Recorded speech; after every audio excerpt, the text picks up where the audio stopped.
I came to Hawaii when I turned 18. I bought my ticket a few days before I turned 18. I got a partial scholarship to Hawaii Pacific University. I wanted to study anthropology. So I came out, my parents were like, what are you doing? All my family, they had no idea. I had never been to Hawaii. I had never been that far. I had never been off like the mainland United States. That was a big trip for me, and I decided to just go rent a room. Not even a full room, like I shared a room with someone for $400 a month, and that was in Kailua. Now that would probably be $800 to $1,000 a month to share the same kind of room living situation. But yeah, I bought a one-way ticket, moved here, met my husband, have no regrets. So the struggle of moving to Hawaii was obviously the shock of how expensive it was. That really stressed me out as an 18-year-old who had never lived on their own before. So I decided to stay for a semester and then come back to Wisconsin to get some more credits and then come back for my last year or two of college.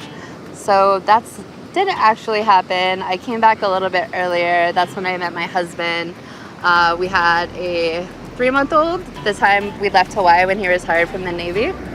And then we lived in Florida for 3 or 4 years maybe. And I decided I wanted to move back to Hawaii. So after a lot of nagging, he finally supported me in that. And that is when we had our second child.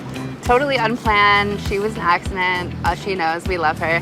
Through that, we persevered. We learned a lot. I remember this time that we were so poor. We had stocked up on as much food as we could afford, and we had bought 20 boxes of pasta and a couple of bags of sugar. And my 3 or 4-year-old at the time took all of them apart, said it's snowing, put the pasta over the entire house, which it's 600 square feet or so, so it was every inch.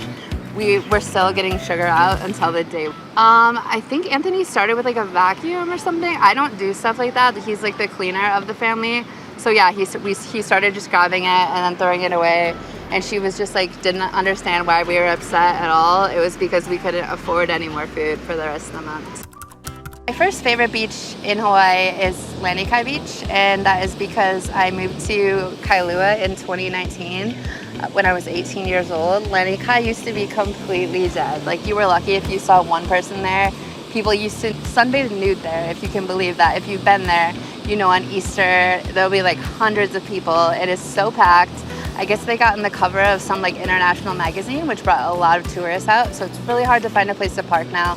But as far as the views, the clarity, the ombre blue water, it will always have a special place in my heart. So I am at White Plains Beach right now in Ewa Beach. This is definitely a hidden gem. Not a lot of people know about the area. You actually have a full view of Diamond Head. Not a lot of people are aware how close Ewa Beach actually is to Honolulu. I have had clients in the military that bought homes in Ewa Beach that were concerned about the commute, but they decided to just take a few-minute kayak trip from over here in Ewa right to the base. So if we had a better way of connecting, we would not be an hour in peak traffic, even up to 2 or 3 sometimes. So yeah, that's always one option if you want to move out here. But the reason I'm actually here today is because I'm going to embark on surf lessons. I want to learn how to surf. I've done a few lessons.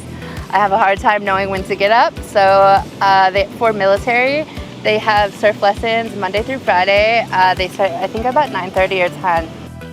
The first time that I went out surfing, I just moved to Hawaii. I was a week in, and I had gone skydiving, and then I was okay, I'm gonna hit my bucket list in 1 week. I went surfing with a group in Waikiki Beach. I actually got up on my first wave, which was really awesome. I was really surprised by that. And then when I tried to do it on my own, it just didn't work. I pretty much floated around. And then I did a lesson again. I've always gotten up on every lesson, but I really need someone to tell me okay, what wash of the wave, which part, when do you decide to turn around? It takes a lot of strength to do. So my goal is to learn how to longboard, know which wave to catch, and eventually get on a shortboard.